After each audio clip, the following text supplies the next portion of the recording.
Eto na mga kabasketball, New Zealand Tall Blacks sobrang excited nang mabawian ang ating Gilas Pilipinas.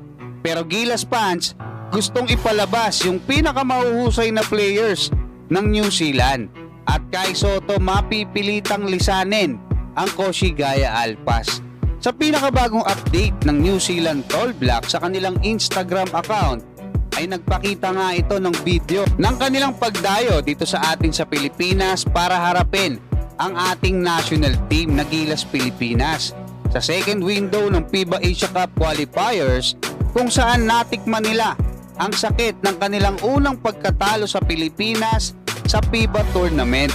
Ayon sa kanila mga kabasketball ay may 2 buwan na lang mula ngayon ang kanilang hihintayin para sa mas malaking tsansa nila na mabawian ang ating Gilas Pilipinas dahil sa February 23 na magaganap yung kanilang rematch dyan nga sa third window sa Spark Arena sa New Zealand.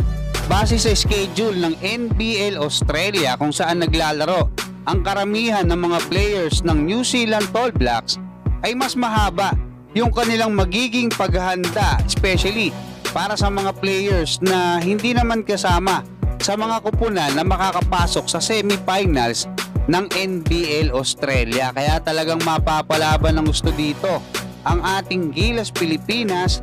Pero imbis nakabahan yung isang supporter ng Gilas Pilipinas doon nga sa naging post ng New Zealand Tall Black, hinamon niya pa mga kabasketball. Sabi niya ilabas niya yung team A niya or yung team A nyo ng New Zealand, no? Nagbanggit pa siya ng mga players dito na mahuhusay na sige, kasi gusto naming makita na talunin ng Gilas Pilipinas yung pinakamahuhusay na players nyo. So antabayan na natin yan mga kabasketball sa third window ng FIBA Asia Cup qualifiers. Sa ibang balita naman mga kabasketball, kahit na nga umabot na sa 6 na sunod na pagkatalo ang bagong kupunan ng ating pambatong si Kai Sotto na Koshigaya Alpas diyan nga sa Division 1 ng Japan B-League, dahil na din siguro sa mataas na level ng kompetisyon na hindi pa masabayan, especially ng mga local players ng Koshigaya Alpas, especially yung mga guards, no? Kasi pag tiningnan mo yung kahit itong huling nakalaban nila, no? Yung mga gwardiya, mga shooter, talagang mga veterano na kung gumalaw eh. Pero yung mga teammate ni Kai, hindi nga maipasa eh. Wala nga tayo makitang alley-oop gaya ng ginagawa ni Yuki Kawamura. Tapos yung magagandang play, wala tayong makitang ganun mga kabasketball. Talagang umaasa lang din sila sa mga 3-point shot, sa mga pass break.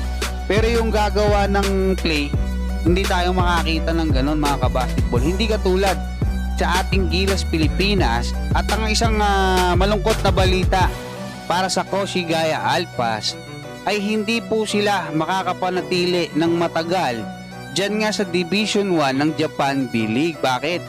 Kasi po papasok na ngayong 2026 ang B-League Premier. Yan na po yung magiging Division 1 ng Japan B-League. Nagkaroon na kasi ng mga evaluation dyan, no? Sa Division 1 nung nakaraang mga taon pa. Karamihan kasi sa mga nag-qualify dyan mga kabasketball, majority yung mga nasa Division 1 nung nakaraan. So itong Koshigaya Alpas, kung kakapasok lang nila, naunahan sila.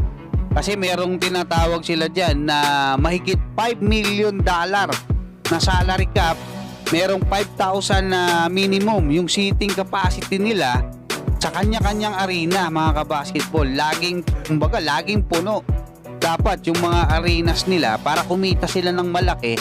At the same time, mapasahod nila ng malaki yung mga players nila mga kabasketball. Kahit yung mga imports, yung mga Asian imports, kasi maraming detalye yan. May mga special player pa na tinatawag. Ngayon mga kabasketball, kung nga hindi makakapasok dyan yung Koshigaya Alpas, bababa sila sa Division 2 pagdating ng 2026, kung saan hindi na sila masasamahan ni Kai Sotto. Alam naman natin ang target talaga ni Kai at ng kampo niya ngayong taon ay yung NBA Summer League, makapasok siya sa NBA.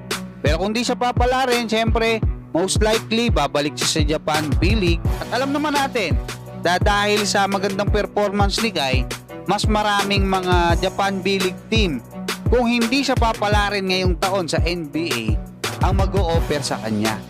So yun mga kabasketball, at hindi naman susunod si Guy doon sa Division 2 ng Japan B-League.